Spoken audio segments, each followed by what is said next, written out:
اگر آپ رمضان میں کھجور کا استعمال کرتے ہیں اور اگر آپ ان کے فوائد صحیح طریقے سے حاصل کرنا چاہتے ہیں، رمضان میں کھجور سے آپ مکمل استفادہ کس طرح حاصل کر سکتے ہیں، اس کی تفصیل آپ ویڈیو میں جانیے۔ چلتے ہیں ویڈیو کی جانب۔ بسم اللہ الرحمن الرحیم۔ السلام علیکم ورحمۃ اللہ وبرکاتہ۔ دوستو، آج کی میری ویڈیو تمام ان دوستوں کے لیے ہیں جو روزہ رکھتے ہیں اور رمضان میں ہم افطار کے وقت جو اشیاء استعمال کرتے ہیں، ان میں ایک بہت ہی بہترین چیز جو کہ کھجور ہے۔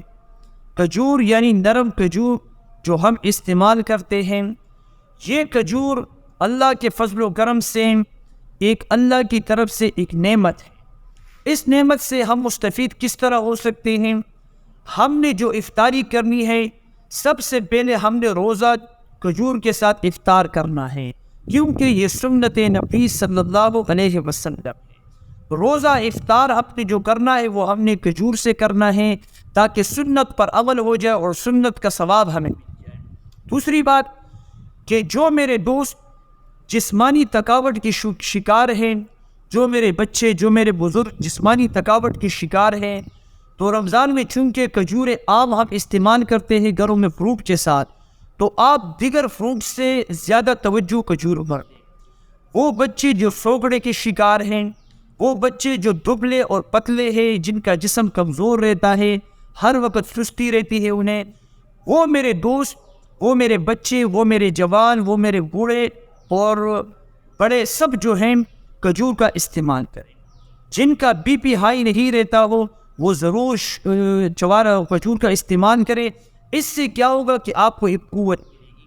اگر آپ کی جیب اجازت دیتی ہے تو آپ 8-10 کھجوریں لے کر کے ان کی گٹلی نکال لیں، اس کو جوسر میں ڈال کر کے اس میں 1 گلاس 1 پاؤ کا دودھ شامل کر لیں۔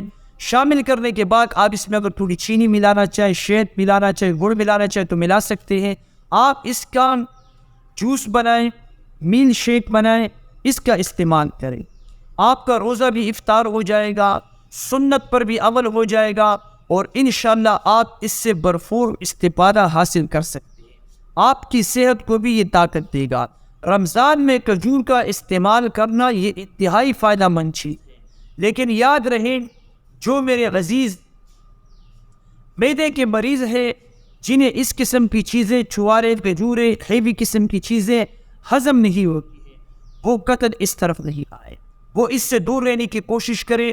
وہ سویاں وغیرہ، سابودانہ اور اس کے ساتھ ساتھ ملنگو، گوند کتیرا اور اسمبول کی بوسی، اس کو دودھ میں ڈال کر کے یا پانی میں ہل کر کے شربت بیزورے، یہ چیزیں وہ استعمال کریں۔